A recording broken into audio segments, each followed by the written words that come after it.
ಸಂಸ್ಕಾರ ಸಾಹಿತಿ ವೇದಿಕೆ ಮಂಜೇಶ್ವರ ಅಸೆಂಬ್ಲಿ ಸಮಿತಿ ನೇತೃತ್ವದಲ್ಲಿ ಹೊಸಂಗಡಿ ವ್ಯಾಪಾರ ಭವನದಲ್ಲಿ ಪದ್ಮಶ್ರೀ ಪುರಸ್ಕೃತ ಅಕ್ಷರ ಸಂತ ಹರೇಕಳ ಹಾಜಬ್ಬ ಅವರಿಗೆ ಅಭಿನಂದನಾ ಸಮಾರಂಭವನ್ನು ಹಮ್ಮಿಕೊಳ್ಳಲಾಗಿತ್ತು.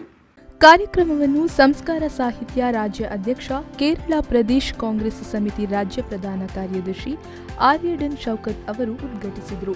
ತದಬಳಿಕ ಅವರು ಹಾಜಬ್ಬ ಅವರನ್ನು ಅಭಿನಂದಿಸಿ ಮಾತನಾಡಿದರು. ಕನಸುಗಳನ್ನು ಸಾಕಾರಗೊಳಿಸುವಲ್ಲಿ ಎದುರಾಗುವ ಎಲ್ಲ ಶ್ರೇಷ್ಠ ಜನ್ಮವಾದ ಮಾನವ ಜನ್ಮವನ್ನು ಸಾರ್ಥಕಗೊಳಿಸುವ ಚಟುವಟಿಕೆಗಳು ವ್ಯಕ್ತಿಯ ಬದುಕನ್ನು ಉನ್ನತಿಗೊಳ್ಳುತ್ತದೆ ಎಂದು ಹೇಳಿದರು.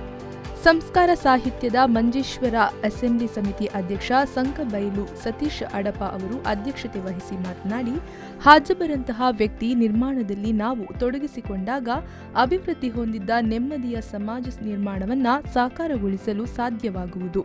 ಯುವ ಸಮಾಜಕ್ಕೆ ಹಾಜಬ್ಬರ ಸೇವಾ ಚಟುವಟಿಕೆ ಎಂದಿಗೂ ಪಾಠ್ಯವಾಗುವುದು ಎಂದರು. ಕಾರ್ಯಕ್ರಮದಲ್ಲಿ ಪದ್ಮಶ್ರೀ ಹರೇಕಳ ಹಾಜಬ್ಬರವರನ್ನ ಸನ್ಮಾನಿಸಿ ಗೌರವಿಸಲಾಯಿತು.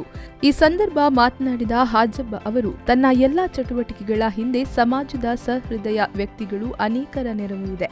ಪರಸ್ಪರ ಅರಿತುಕೊಂಡು ಜೊತೆಯಾಗಿ ಸಾಗಿದಾಗ ಯಶಸ್ಸು ಸಾಧ್ಯ ಎಂದರು.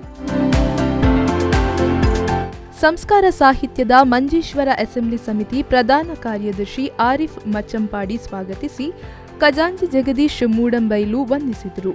ಸಂಯೋಜಕ ಹರ್ಷದ್ ವರ್ಕಾಡಿ ಪ್ರಾಸ್ತಾವಿಕವಾಗಿ ಮಾತನಾಡಿದರು. ಜಿಲ್ಲಾ ಕಾಂಗ್ರೆಸ್ ಮಾಜಿ ಅಧ್ಯಕ್ಷ ಹಕೀಂ ಕುನಿಲ್, ಸಂಸ್ಕಾರ ಸಾಹಿತ್ಯ ಜಿಲ್ಲಾ ಕಾರ್ಯದರ್ಶಿ ರಾಘವನ್ ಕುಳಂಗರ, ಬ್ಲಾಕ್ ಕಾಂಗ್ರೆಸ್ ಅಧ್ಯಕ್ಷ ಮೊಹಮ್ಮದ್ ಡಿಎಂಕೆ, ಜಿಲ್ಲಾ ಪಂಚಾಯತ್ ಸದಸ್ಯೆ ಕಮಲಾಕ್ಷಿ ಕೆ, ಸಂಸ್ಕಾರ ಸಾಹಿತ್ಯದ ಜಿಲ್ಲಾ ಉಪಾಧ್ಯಕ್ಷ ಕೆವಿ ರಾಘವನ್ ಮಾಸ್ತರ್, ಖಜಾಂಚಿ ಕೆ ದಿನೇಶನ್, ಕಾಂಗ್ರೆಸ್ನ ನೇತರರಾದ ಧನ್ಯ, ಶೇಖ್ ಬಾವಾ, ಲಕ್ಷ್ಮಣ ಪ್ರಭು ಕುಂಬಳೆ, ಮೊಹಮ್ಮದ್ ಮಜಾಲ್, ಇರ್ಷದ್ ಮಂಜೇಶ್ವರ ಮೊದಲಾದವರು ಉಪಸ್ಥಿತರಿದ್ದರು. ಸಮಾರಂಭದಲ್ಲಿ ಉಮರ್ ಮಂಜೇಶ್ವರ ಅವರು ಹರೇಕಳ ಹಾಜಬ್ಬ ಅವರ ಜೀವನಾಧಾರಿತ ಸ್ವರಚಿತ ಕವನವನ್ನ ವಾಚಿಸಿದರು.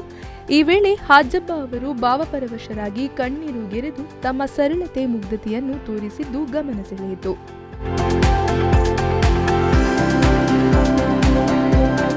ರೇಮಾನ್ ವೇಫೋ news Manjeshwar.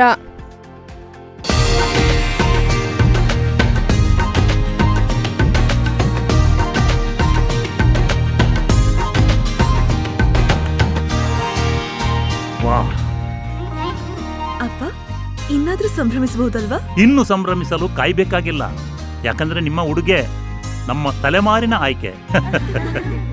Nutan cloth centre Madantyar, ಕುಟುಂಬಗಳ ತಲೆಮಾರಿನ ಆಯ್ಕೆ.